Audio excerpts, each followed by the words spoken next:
திருநெல்வேலி மாவட்டத்துல சிவலப்பரின்னு ஊர் இருக்குனே, அது எல்லாருக்கும் தெரியுனே.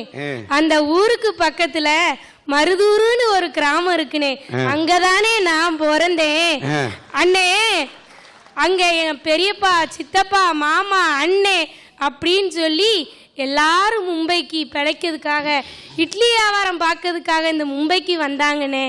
அதில் என்னென்ன விசேஷம், மும்பையில் கோழிவடா பகுதியில் 60 குடும்பனே இருக்குனே. அதில் 59 குடும்பம் ஆண் துணியை நம்பி வாழ்ந்துச்சு. ஆனால் என் ஒரு குடும்பம் என்னை பெத்த ஆத்தா துணியை நம்பி வாழ்ந்துச்சினே. அண்ணே, ஏன்னு கேட்கலானே, கெட்டும் பட்டணம் போ அப்படின்னு சொல்லியிருக்காங்க. ஆனால் பட்டணம் போய் கெட்டவர் என் அப்பானே. எங்கள் அப்பாவும் இங்கே வந்து பொண்டாட்டி பிள்ளை எல்லாரையும் நல்லா பார்த்துக்கணும்னு சொல்லி கூட்டிகிட்டு வந்தாருனே. ஆனால் நல்லா குடிக்க ஆரம்பித்து என்னையும் கவனிக்கலை, எங்கள் அம்மாவையும் கவனிக்கலைனே. கவனிக்காமல் அப்படியே விட்டுட்டாருனே. ஆனால் என் அம்மா அதுலேயும் சோர்ந்து போகாமல் ஒரு ரோட்டோரத்தில் இட்லி வியாபாரம் வச்சு என்னை காப்பாற்றினாங்கண்ணே. இப்போ அந்த பெத்த தாயுடைய உழைப்பு என்னை இவ்வளோ ஒசரத்தில் வளர்க்கி படிக்க வச்சு இந்த அரட்டியரங்கத்தில் பேச வச்சுருக்கீங்களே, நான் உண்மையிலே பெருமைப்படுறேன்னு. அண்ணே, 11 மணிக்கு தூங்கி 3 மணிக்கு எந்திரிச்சு எங்கள் அம்மா இட்லி அவிப்பாங்க. நான் இட்லியெல்லாம் எண்ணி வச்சு வியாபாரத்துக்கு கொண்டு போவோன்னே. ஏழை மக்களும் வந்து சாப்பிடுவாங்க, படித்தவங்களும் வருவாங்க. ஏழைங்கெல்லாம் சாப்பிட்டுட்டு எவ்வளோ கணக்காச்சுமா அப்படின்னு சொல்லி கொடுத்துட்டு போவாங்க. படித்தவங்களும் கொடுப்பாங்கண்ணே. ஆனால் சில படித்தவங்க என்ன தெரியுமாண்ணே பண்ணுவாங்க, அமைதியாக 2 பிளேட் இட்லி 2 பிளேட் வடையை சாப்பிட்டுட்டு அமைதியாக நாங்கள் அங்கே இங்கே திரும்புறதுக்குள்ளே எங்கே போவாங்கன்னே தெரியாதுண்ணே. அண்ணே, அதானே நாகரிகமானே. படித்தவங்க படிக்காதவங்க கிட்ட ஏமாத்துறது அது நாகரிகமானே. இது கூட விடுங்கண்ணே, தீபாவளி வந்துச்சு. எங்கள் அம்மா சொன்னாங்க, செல்வி கொஞ்சம் கூடுதலாக அரிசி போடு, நல்ல வியாபாரம் விற்குமா அப்படின்னு சொன்னாங்க. நானும் சரிம்மா சொல்லிட்டு இட்லி நிறைய அவிச்சு கொண்டு போய் வச்சோம். பார்த்தீங்கன்னா என்ன தெரியுமா ஆச்சு, ஒரு 7-8 போலீஸ்காரங்க வந்தாங்க. 7 பிளேட் இட்லி தோ, 7 பிளேட் வடை தோன்னு கேட்டாங்க. நாங்களும் கொடுத்தோம். நல்லா சாப்பிட்டாங்க, கையும் கழுவுனாங்க, அவங்க பாட்டில் போயிட்டாங்கண்ணே.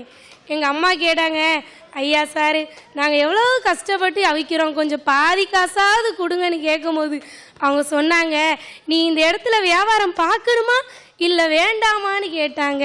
எங்கள் அம்மா என்னென்ன செய்வாங்க, அப்படியே விட்டுட்டாங்கண்ணே. ஏன்னா அவங்களுக்கு ஒரு பயம், நம்ம என்ன பண்ணுறது, இந்த ரோட்டோரத்தை விட்டால் நமக்கு வேறு வழி.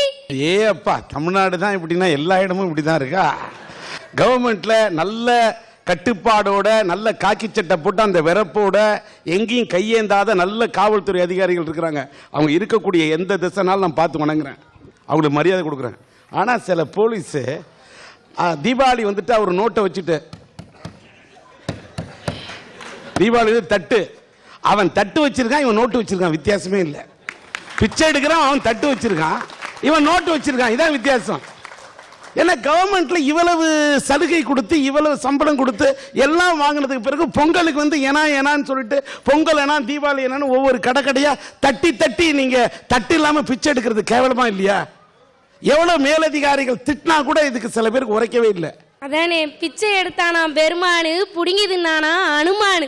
அந்த கதையை நாங்கள் ரோட்டோரத்தில் இருந்து 5க்கும் 10க்கும் வியாபாரம் பார்க்கல, அதை வந்து மனசாட்சியே இல்லாமல் பிடுங்கிட்டு போகும்போது எங்கள் அம்மா மாதிரி எத்தனை பேருடைய மனசு அப்படியே வலிக்கும்னே. இவ்வளோ இட்லி வியாபாரம் பார்க்கும்போது எங்கள் அம்மா நினச்சாங்க, நம்ம தான் இப்படி ரோட்டோரத்தில் இருந்து கஷ்டப்படுறோம், ஆனால் நான் பெத்த பொண்ணாவது படித்து நல்லா இருக்கட்டும்னு சொல்லினே என்னை சென்னைக்கு படிக்க அனுப்புனாங்கண்ணே.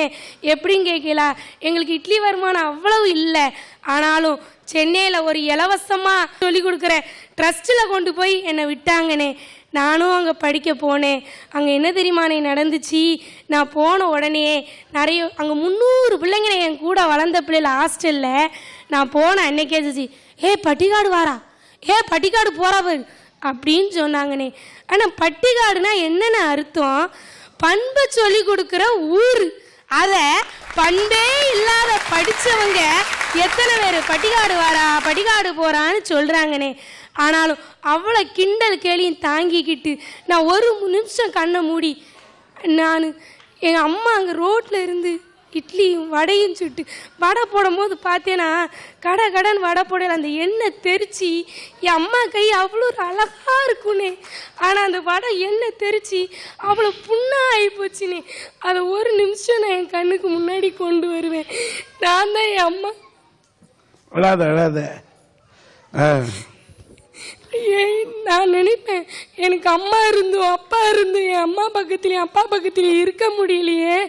ஆனால் அதே மாதிரி அம்மாவும் அங்கே ரோட்டில் இருந்து கணவர் இருந்தும் பிள்ளை இருந்தும் நம்ம ரோட்டில் அனாதி அந்த இட்லி வடை சட்டியோடு இருக்கிறமே நினைப்பாங்கன்னு சொல்லி, ஆனாலும் என் அம்மாவுக்கு அந்த ஆயுசுக்கு அந்த கவலையை கொடுக்கக்கூடாதுன்னு சொல்லி நான் பிஎஸ்சி படித்தேனே.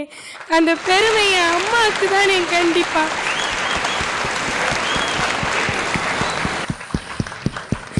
இப்போ கூட நான் பிஎஸ்சி படிச்சுட்டு நான் பாட்டில் வேலை பார்த்துட்டு இருக்கலான்னு, ஆனால் கணவரையும் பிரிஞ்சு என்னையும் பிரிஞ்சு எங்கள் அம்மா இருக்க வேணான்னு சொல்லி படித்தாலும் பரவாயில்ல செய்யும் தொழிலே தெய்வம்னு சொல்லி எங்கள் அம்மாவுக்கு துணையை இன்னும் அவங்க கூட இருந்து இட்லி அவிச்சு விற்கிறேனே. ஏன்னா நாகரிக வளர்ச்சின்னு சொல்கிறாங்க. ஆனால் எத்தனையோ அப்பா அம்மா பொண்டாட்டி பிள்ளைகளை விட்டுட்டு தனியாக போகிறது நாகரிகமானே. அதே மாதிரி படித்தவங்க சிலர் ஏமாற்றிட்டு போகிறாங்களே, அது நாகரிகமானே. அதிகாரத்தின் பேரில் எங்ககிட்ட 50-100 பிடுங்கிட்டு போகிறாங்களே, அது நாகரிகமானே. ஏன்னு எங்களை மாதிரி ரோட்டில் வியாபாரம் பார்க்குறவங்களுடைய கஷ்டத்தை கொட்டிக்கிறீங்கண்ணே. என்னே ஒருத்தவங்க விழுந்தா எந்திரிக்கணும்னு ஆசைப்படுவாங்கண்ணே. நாங்கள் அப்படி எழுந்திரிச்சு வரையில ஏன் கீழே பிடிச்சி இழுக்கிறீங்க? நாங்கள் அதையும் தாண்டி நாங்கள் மேலே வரையில ஏன் எட்டி மிதிக்கீங்கன்னு நான் கேட்குறேனே. இப்படிப்பட்ட நாகரிக வளர்ச்சியை கண்டு நான் நிச்சயமாக வருத்தப்படுறேனே.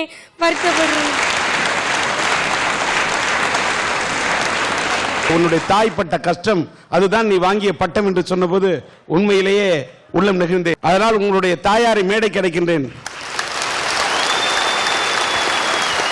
வணக்கம், வாங்கம்மா. நல்லா இருக்கல?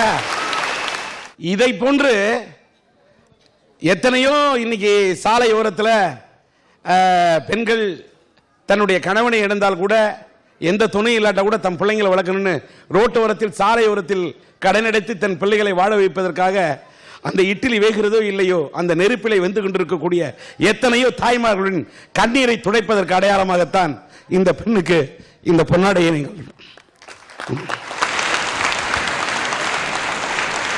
இந்த அம்மா பொண்ணு சொன்னுச்சு, என்னை பார்த்துட்டு செல்லியை பார்த்து மற்ற பெண்கள்லாம் பட்டிக்காடுன்னு சொல்றாங்கன்னு. பட்டிக்காடுன்னு சொல்றதை நினைச்சு நீ வருத்தமே படாத தெரிச்சு. பட்டிக்காட்டுலேருந்து வந்தா கூட பட்டணத்தில் இருக்கிறவங்களும் கைத்தட்டக்கூடிய அளவுக்கு நம்ம வாழ்ந்து காட்டுறோம்ல, அதுதான் வாழ்க்கை. ஒரு கான்வென்ட் ஸ்கூல்ல படிச்சவன் வாழ்க்கையில பெரிய இடத்தை பிடிக்கிறது பெரிய விஷயம் இல்ல. ஒரு சாதாரண கார்பரேஷன் ஸ்கூல்ல படிச்சா கூட நாமெல்லாம் வாழ்க்கையில் நிக்கிறோம்ல, அதான் பெரிய விஷயம். அப்படி உள்ளவங்களை மேடை ஏற்றி அழகு பார்க்கிறது தான் இந்த சன் டிவியினுடைய அரட்டை அரங்கம் என்பதை பறைசாற்றுவதில் இந்த சன் டிவியினுடைய அரட்டை அரங்கம் பெருமைப்படுகிறது. இது என்னுடைய சார்பாகவும் என் மகன் சிலம்பரசன் சார்பாகவும் இதை நான் பெரிய பணமா கொடுக்கல.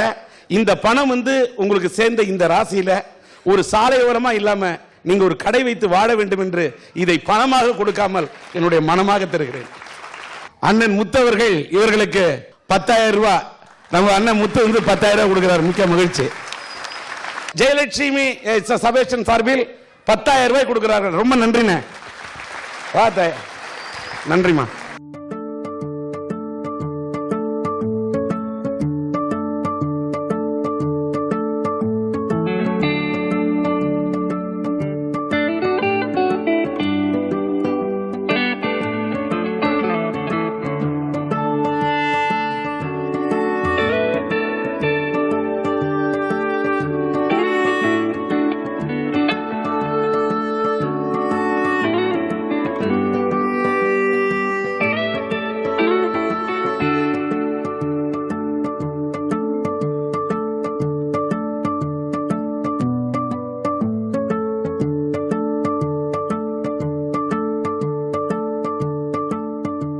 எல்லாம் வல்ல இறைவனுடைய அருளால் இங்கே இந்த அரட்டரங்கத்தை கண்ணுற்றவர்கள் இந்த செல்வியுடைய தாயாருடைய அந்த உணர்வை பாராட்டி அவர் உழைப்பை பாராட்டி அந்த இறைவன் கொடுத்த அருளால் இவர்கள் சாலையோரம் இல்லாமல் நல்ல கடை வைத்துக் கொள்வதற்கு இந்த நவி மும்பை இந்த அரட்டை அரங்கத்திலே 52,000 ரூபாய் இவர்களுக்கு இந்த ரொக்க பணமாக வழங்கப்படுகிறது. வாழ்க வளர்க. God bless you.